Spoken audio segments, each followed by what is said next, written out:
Hi, I'm Katie Steckles. And I'm Peter Rowlett. And Katie, what's today's mathematical object?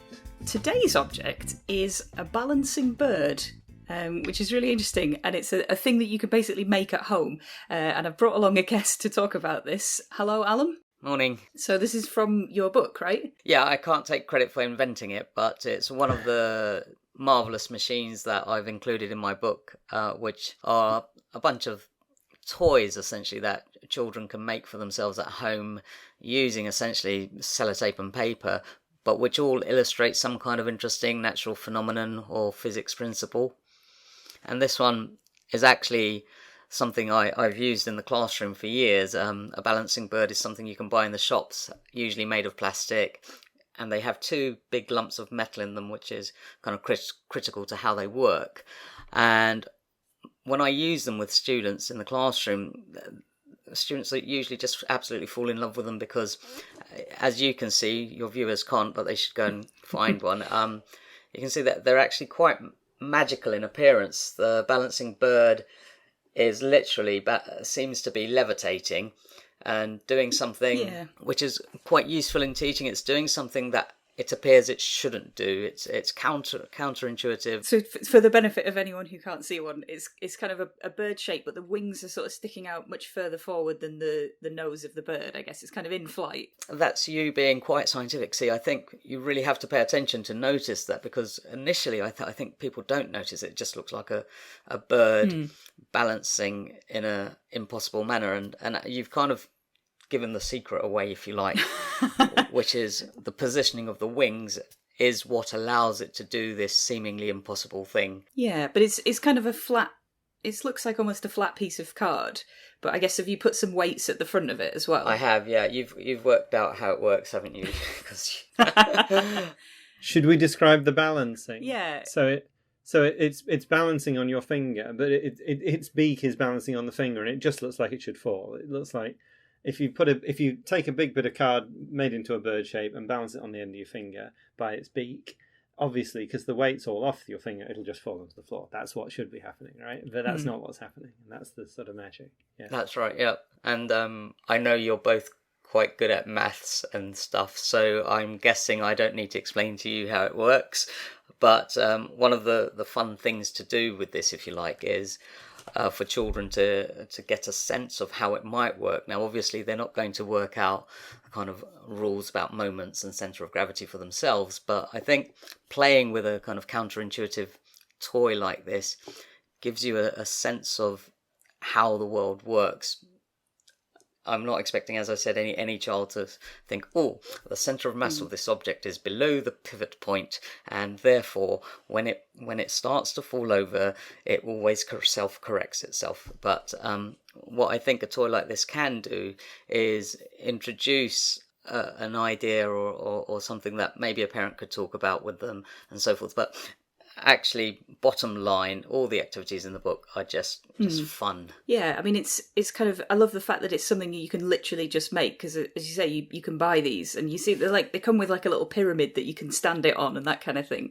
But there is something weird about the fact that it's just sort of hanging there, and it's this kind of self-correcting thing. So I guess the paper one you've got, is it like some coins or something on the front edge? It is good guess. You've exactly guessed it, and you're right. Having the wings forward of the beak also help. But it's literally made from a bit of old cereal box and two pence coins. If you're feeling wealthy, you could use 10 pence coins, I guess.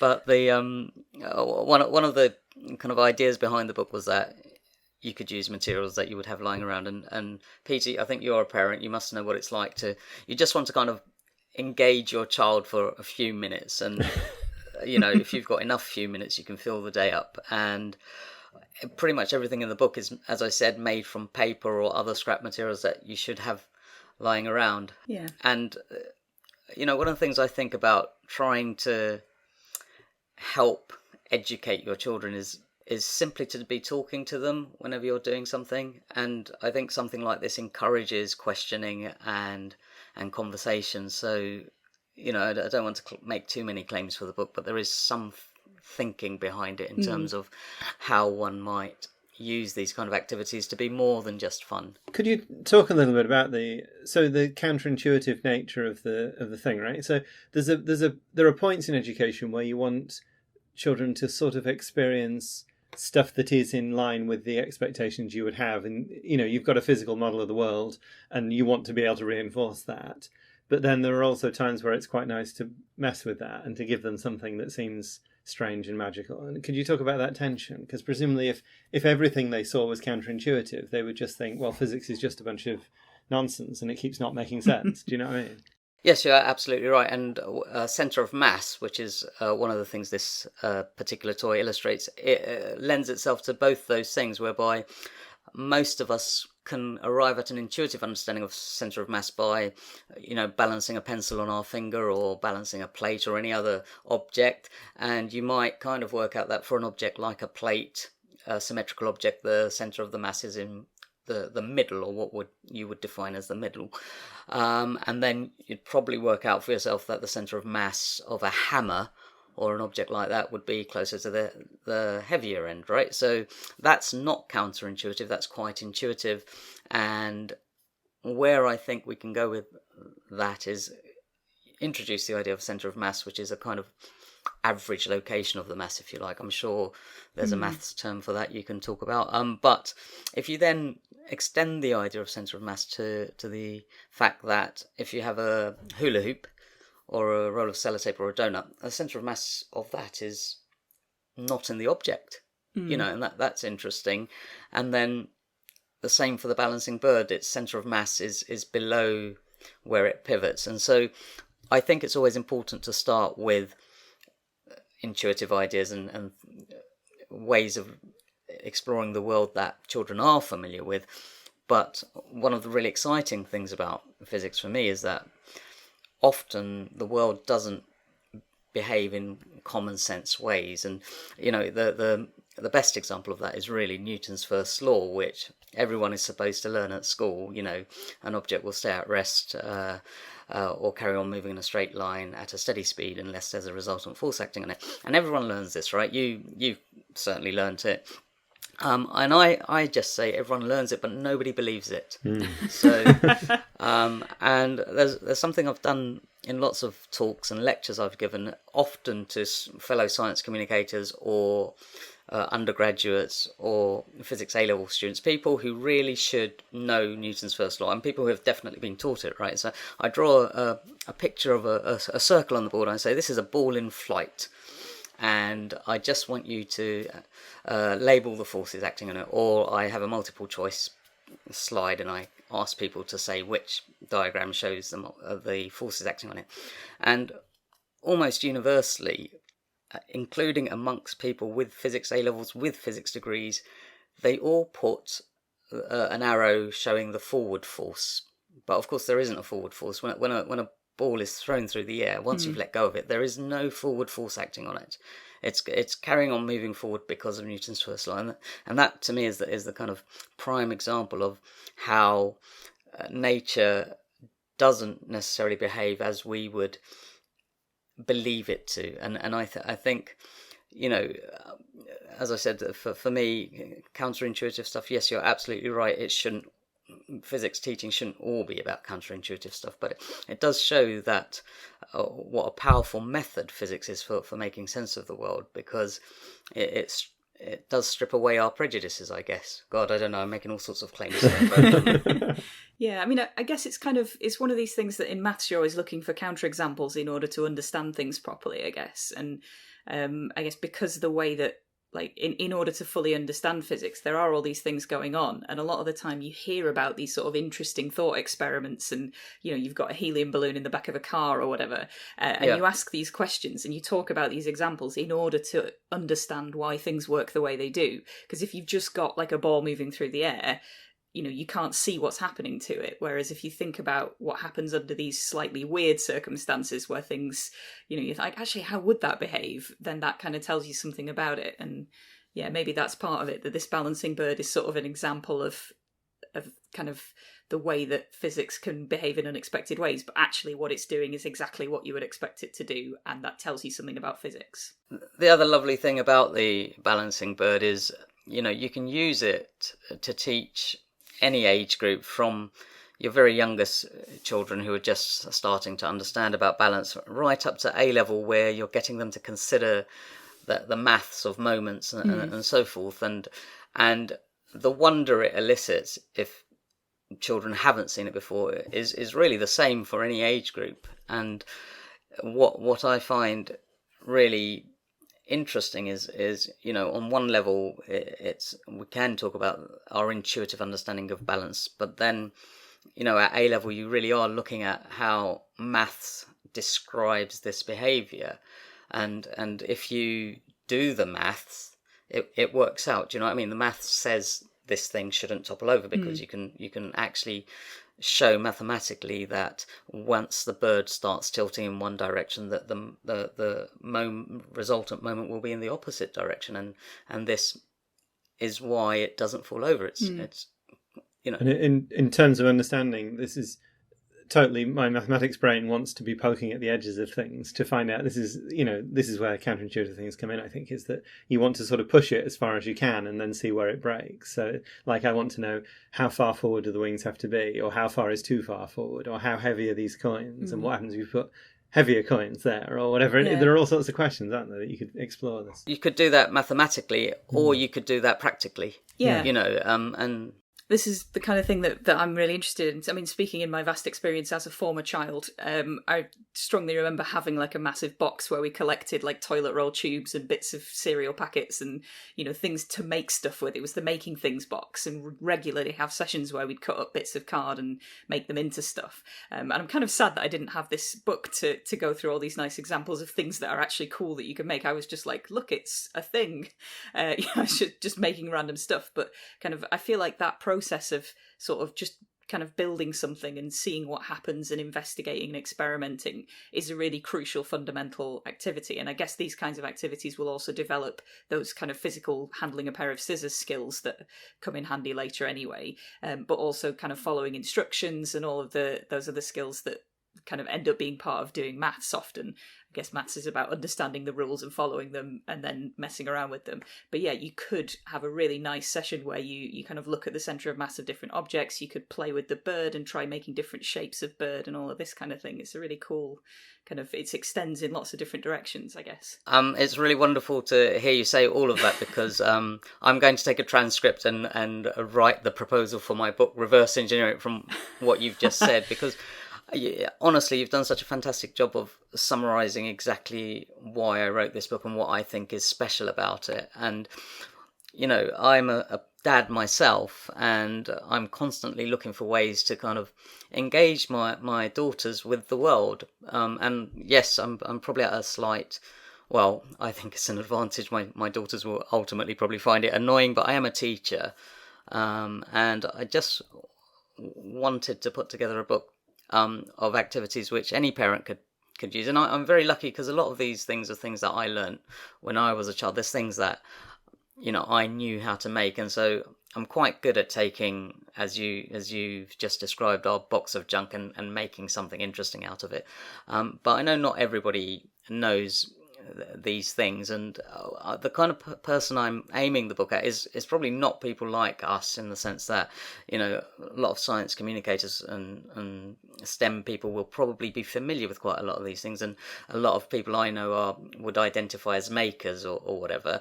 But this book's really for parents who maybe don't have the knowledge or the skills to kind of just pick something up and make something interesting. And so weirdly, I'm reaching out to people like you in the science communication community to help me out. But I suspect a lot of the stuff in the book won't be new to you or people like you. But it's a kind of very, very beginning maker's book, if you like. Yeah, well, it's definitely the kind of thing I can see myself buying for everyone I know that has kids, which is excellent. Increasingly almost everyone now. So I'm guessing if I just pick up a stack of these, I can just send them out. Like, what age do you reckon I need to aim for? Kind of. I think weirdly, I think it will work wonderfully for primary age kids, but I also think any adult who missed out on this sort of thing. So, for example, one of the makes in the book is called a paper popper, and are you familiar with that? It's a piece of paper, you fold it, and then you throw it, if you like, and it makes a really unexpectedly loud pop. And I'm just constantly surprised by how many people haven't encountered this thing, and just literally it's folding a piece of paper and then creating delight. And I just feel like adults who maybe didn't have parents who did this sort of thing or didn't go to fun primary school would also enjoy the book. Mm. Before we were recording, you talked about the environmental aspect. Yeah, so I have got 2 children, and our house is full of plastic toys, mostly donated to us or secondhand. I'm I don't know if I'm a stingy dad, but I've hardly bought any toys for my kids. However, the amount of plastic is scary, and also the expense. Frankly, Lego is really expensive, and I have a little bit of a kind of anti-Lego attitude because I didn't have any as a child. I missed out on it, and I always hear, I'm middle class now. I hang out with other middle class people, and especially in SciComm, people are always banging on about how fantastic Lego is, right? But frankly, Lego is more plastic and it's expensive, and I kind of wanted to put out the idea that, look, you don't have to buy Lego to be creative and make stuff. And also, we produce all this cardboard and paper and so forth, and one really good thing to do with it is just to make stuff, as Katie described. Have a box of toilet rolls, which I do, and you can just build castles or make a rubber band powered car, which is my favourite thing in the book. But you can actually make something that moves and does something interesting with scrap. And I think I'd like to think that the book encourages kind of recycling and reuse, but also promotes the idea that you really don't need to be buying your kids a new toy every week or every month or whatever. And we all know, it's a cliche, we know that children are quite happy playing with a cardboard box, right? We know that children are happy playing with a cardboard box, and this book kind of just takes the idea of having scrap cardboard and gives you more interesting things to do. I am a dad, and I think I want to encourage parents to take on board the idea that just as they introduce their kids to literature through reading stories, or music by playing music, or art by doing arts and crafts, they can also be their children's first science teacher. This is the message that I'm trying to get out. You don't necessarily need to know much science or engineering or maths, but you can count with your kids, you can do these sorts of activities, and you are acting as their first science teacher, and you shouldn't be afraid of that as a parent, even if you've got very little scientific or engineering knowledge of your own. Yeah. And really these activities are designed to be as easy as possible, and for parents to learn along with their children, really. Yeah, I think discovering it together is definitely just as much fun. It's even more fun than going, here is some stuff that I know. Yeah. It's kind of working on it together. And people are sometimes afraid of getting difficult questions, but a perfectly good answer is, gosh, I don't know, let's find out. Absolutely, yeah. That's exactly the kind of message of these books, that I think often people are intimidated by science and engineering, and so they stay away from those areas when kind of playing with their children, and they don't have to. So if people want to make their own balancing bird, because obviously everyone listening now definitely does, is there a way for them to kind of get a template or something to do that? If people want to make the balancing bird, there's a video of how to do it and a template they can print off at alomshaha.com/machines, and that just gives me the opportunity to say something more. You've probably gathered that I'm a bit of a hippie, lefty, however you want to describe it, and I feel very strongly that this sort of thing should be accessible to all. And the reality is, books are largely bought by middle class people with enough money to spare to buy books and so forth. So I am going to give away most of the content of the book on my website for anyone who can't access it. Otherwise, I'll be putting videos and templates and things people can download. So I just want to make it clear that I'm really determined that as many people as possible have access to this sort of thing, and I will be making these resources freely available on my website. Cool. I've just talked people out of buying my book. No. Well, I personally will be buying as many copies as I can and giving them to as many people as I can in order to support that effort as well. Thank you. Cool. So are you on Twitter? I am on Twitter. I'm at Alom Shaha, all one word. Okay. And I'm at Steckles. And I'm at Peter Rowlett, and the podcast itself is at Maths Objects. And both Peter and I blog at aperiodical.com, which is where you can find more episodes of the podcast. And if you have any thoughts or suggestions or would like to get in touch with us, you can email us objects@aperiodical.com. The music is Funk Game Loop by Kevin MacLeod, licensed under Creative Commons.